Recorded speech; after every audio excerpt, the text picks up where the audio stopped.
नमस्कार दोस्तों। डाइकिनेसिस पूरा कर लिया था अपनों ने पिछली वीडियोस में। अपना आज का जो टॉपिक है वो है मेटाफेज वन। मियोसिस वन का ही ये पार्ट है, तो ये सब स्टेज अपने सेकंड पढ़ेंगे मेटाफेज वन। ठीक है जी। अब बाइवेलेंट्स जो अपनों ने फॉर्म किए थे प्रोफेज वन में, अब वो कहाँ पे एक सेंटर में इक्वेटर में आने चालू हो जाएंगे सेल में। ठीक है जी।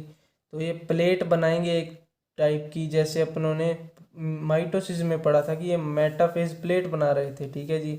अब यहाँ पे 3 टाइप्स ऑफ स्पिंडल फाइबर अपने को देखने को मिलेंगे। ठीक है जी। कौन कौन से देखते हैं। एक होएगा क्रोमोजोमल, या फिर इसको बोलते हैं काइनेटिक और स्पिंडल फाइबर्स। ठीक है। वो क्या होगा कि एक क्रोमोसोम की आर्म्स के बीच में एक क्रोमोसोम की आर्म्स के बीच में, ठीक है, एक बार आप इतना समझ लीजिए। ठीक है जी। ये हो गए, इनके बीच में जो है वो है क्रोमोसोमल। ठीक है जी।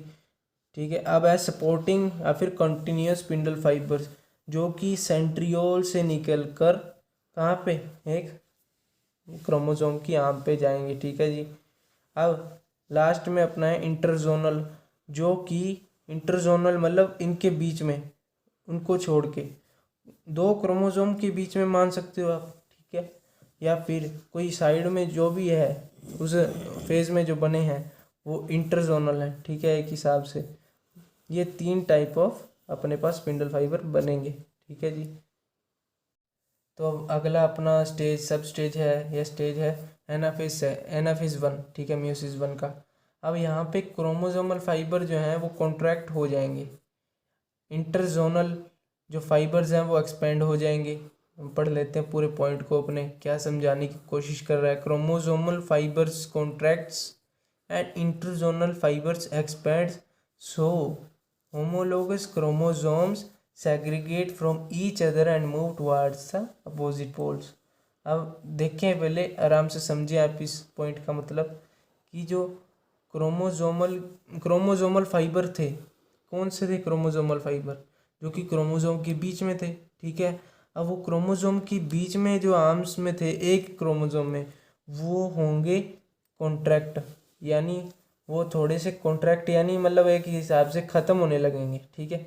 अब इंटरजोनल फाइबर्स जो हैं वो एक्सपेंड हो जाएंगे, यानी वो बने ज़्यादा बने। एक हिसाब से आप ऐसे समझ सकते हैं इसको, ये इंटरजोनल फाइबर्स हैं। ठीक है। एक हिसाब से मान लीजिए आप ये अलग हो रहे हैं धीरे धीरे, ये जो सेल है वो 2 सेल में बटेगी आगे, तो ये एक्सपेंड हो गई। ठीक है।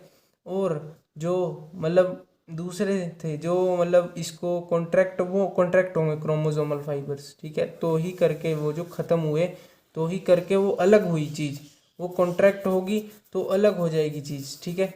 समझ पा रहे हैं ना उस बात को। तो ये अपोजिट पोल की तरफ तो ही जाएंगे, वो बॉन्ड अलग होगा। तो यहाँ पे अपने पढ़ते हैं कि ये बहुत मेन स्टेज है एनाफेज वन। इसमें क्या था कि सेग्रीगेशन होगा या डिसजंक्शन ऑफ क्रोमोसोम। यही तो था कि यार अपने अगर पढ़े कि मियोसिस में सेग्रीगेशन कहाँ पे होगा, मियोसिस वन में। ठीक है। सेग्रीगेशन होगा अपनी एनाफेज वन में। ठीक है। ये ध्यान में रखिए आप बात। ठीक है। यहाँ पे डिवीजन ऑफ सेंट्रोमियर एब्सेंट है। ठीक है। अगर मैं उसका करवाऊंगा तो वो क्रोमोसोम का डिवीजन कहलाता है।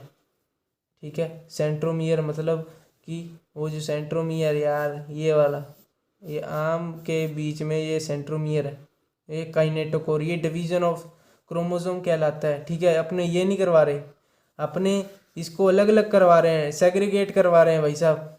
ठीक है। बात समझ रहे हैं मेरी। तो एनाफेज वन ही जो है रिडक्शन के लिए रिस्पॉन्सिबल है। अब ये 2n थे तो एन अलग से किया उसने, सेग्रीगेट किया है। मान लीजिए एक एन में एक सेल में ऐसे ऐसे पड़ा है ना, ये 2n है मान लीजिए, ऐसे पड़ा है मान लीजिए, तो यहाँ से हुआ है डिसजंक्शन, सेग्रीगेट ऐसे हुआ है, तो उसके बीच में डिवीजन नहीं हुआ, ऐसा कुछ नहीं हुआ इसमें। ठीक है। ऐसे हुआ है। तो अपनी अगली जो स्टेज है वो है टीलोफेज वन।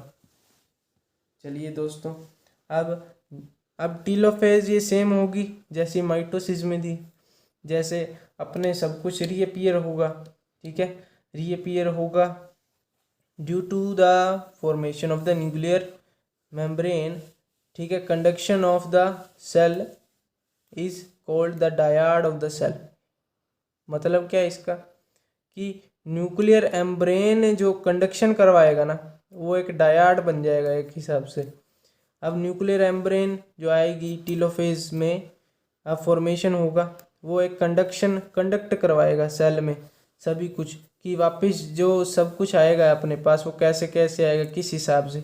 न्यूक्लियस से तो संभाल रहा था ना भाई साहब, तो उसको अपने डायाड भी बोलते हैं एक हिसाब से। अब यहाँ पे आगे साइटोकाइनेसिस भी होगा, सब कुछ रीअपीयर होगा, ठीक है जी। यहाँ पे जो अपने डिसअपीयर हो रहा था प्रोफेज में डाइकेनेसिस में, तो यहाँ पे सब कुछ रीअपीयर होगा, ठीक है, सारा फॉर्मेशन होगा अपने। अब एनाफेज 1 में अपने सेग्रीगेशन कर लिया था, टीलोफेज 1 में आते आते अपनों ने एंडिंग पढ़ दिया कि इसमें सब कुछ रीअपीयर हो जाएगा, ठीक है। साइटोकाइनेसिस में अपने क्या है, काइनेसिस क्या था कि साइटोप्लाज्म का एक हिसाब से डिवीज़न, ठीक है। तो साइटोप्लाज्म की एक फरो बनेगी पहले, जो अपनों ने माइटोसिस में पढ़ा था यार, फरो बनी, ठीक है। अब प्लांट्स में होगी एब्सेंट और एनिमल्स में होती है ये प्रेजेंट, ठीक है जी। ये मियोसिस की प्रोसेस, मतलब मियोसिस की मेन जो सेल में जो है वो प्रेजेंट होती है, और प्लांट्स में जो है मेन सेल में एब्सेंट होती है, उसमें माइटोसिस होती है। अगर उसमें पूछ लिया जाए कि मियोसिस होती है, सॉरी साइटोकाइनेसिस एब्सेंट होती है, ठीक है। प्लांट्स में एब्सेंट है साइटोकाइनेसिस, ना कि मियोसिस। अब ये एनिमल्स में कॉन्स्ट्रिक्शन के थ्रू बनेगी, कॉन्स्ट्रिक्शन जैसे अपनों ने वहाँ पे पढ़ा था माइटोसिस में कि एक फरो बनेगी, एक बीच में लाइन बनेगी जो कि अलग करेगी दो सेल्स, एक सेल को दो सेल में बांट देगी, ठीक है, ठीक है जी। अब प्लांट में क्या था कि अब साइटोकाइनेसिस नहीं हो रहा, तो सारी सेल जो हैं वो एक ही उसमें रहेंगी। तो 2n से 4 सेल बनी थी ना, तो वहीं पे रहेंगी। तो एक स्पोर जो टेट्राड बनता है ना अपने पास, स्पोर की फॉर्मेशन होती है, वो भी 4 स्पोर इकट्ठे बनते हैं मियोसिस के थ्रू एक मदर स्पोर सेल से, ठीक है। अपने 11th या 10th में भी पढ़ा होगा ये आगे अपने चैप्टर्स में कि ये स्पोर जो हैं वो 4 बनते हैं मदर स्पोर सेल से।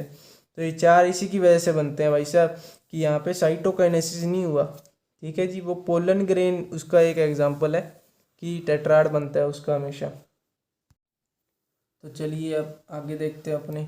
अब इंटरकाइनेसिस भी एक स्टेज आई थी अपनों ने, मैंने बताया था आपको, आगे बताऊंगा।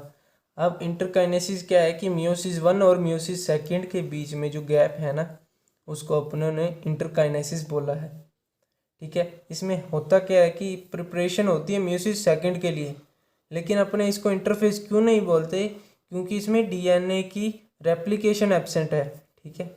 वो अपनों ने 2x जो है 2 अपनों ने इंटरफेस में ही कर लिया था, मेन इंटरफेस में, ठीक है। तो अपने यहाँ पे वो एब्सेंट है, लेकिन और भी कोई चीज़ की प्रिपरेशन है सेल को, अभी तो डिवीजन करके हटी है भाई साहब, कुछ तो रेस्ट चाहिए ना उसको। मियोसिस 1 अभी करके हटी है वो, तो मियोसिस 2 के लिए थोड़ा बहुत टाइम चाहिए उसको, तो वो इंटरकाइनेसिस है एक हिसाब से। रेस्टिंग, थोड़ा रेस्ट ले लीजिए, प्रिपरेशन बोल दीजिए उसको, तो सेल अपनी प्रिपेयर होगी यहाँ पे मियोसिस 2 के लिए। मियोसिस 2 सेम एज उसके जैसा ही है, क्योंकि ये होमोटिपिक है, वो जो दूसरी जो सेल बनी थी ना 2n सेल्स, उसी से बाकी की सेल्स बनेंगी, ठीक है। बाकी की जो सेल्स मतलब 2n से 2n की सेल्स बनी, उसी n की सेल से ही 2n की सेल्स बनी हैं, ठीक है जी। तो ये मियोसिस सेम एज माइटोसिस होता है 2 का जो इसका पार्ट है। अब आगे अपने देखते हैं मियोसिस के टाइप्स, किस किस टाइप के होते हैं मियोसिस। तो एक जाइगोटिक या फिर इनिशियल मियोसिस भी बोलते हैं इसको।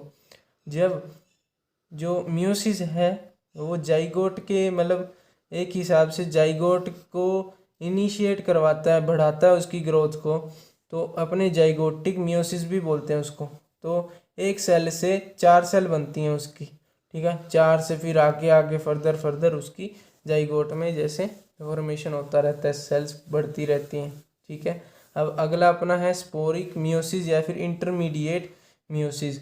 अब ये इंटरमीडिएट इसलिए बोला अपनों ने कि अब ये इंटरमीडिएट कि ये कोई भी प्रोसेस के इंटरमीडिएट में आएगा ये, जैसे कि स्पोरिक सेल। अब स्पोर मदर सेल वो किसी से बनी थी, आगे जाके ये 4 सेल को देती है जो कि स्पोर थे अपने पास, टेट्राड पीछे पड़े थे अपने, तो ये इंटरमीडिएट ने इसलिए बोल दिया।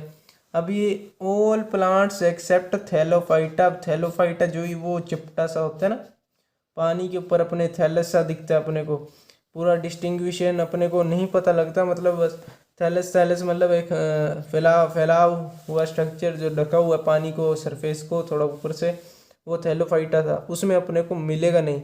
ठीक है, तो अपना अगला जो है वो गैमेटिक और टर्मिनल, यानी एग्जैक्ट अपने को वहीं पे मिलेगा लास्ट स्टेज पे, जहाँ पे गैमीट्स फॉर्मेशन होंगे। जैसे कि स्पर्म सेल्स बनती हैं, गैमीट्स बनते हैं ना स्पर्म सेल, जैसे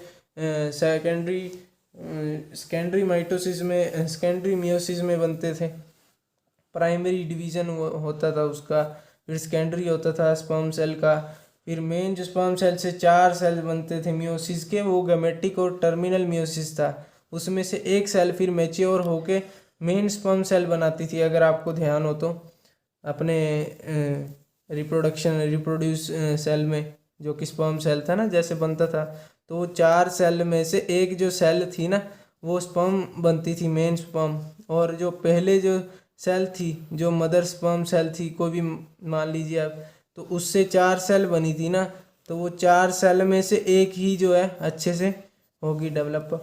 उसमें कैसे है, अलग अलग चारों होंगी, लेकिन एक का अच्छे से पहले होगा, फिर सेकंड का अलग से होगा, फिर थर्ड का ऐसे ऐसे होगा। ठीक है जी, तो आगे अपने देख लेते हैं सिग्निफिकेंस ऑफ मियोसिस सॉरी।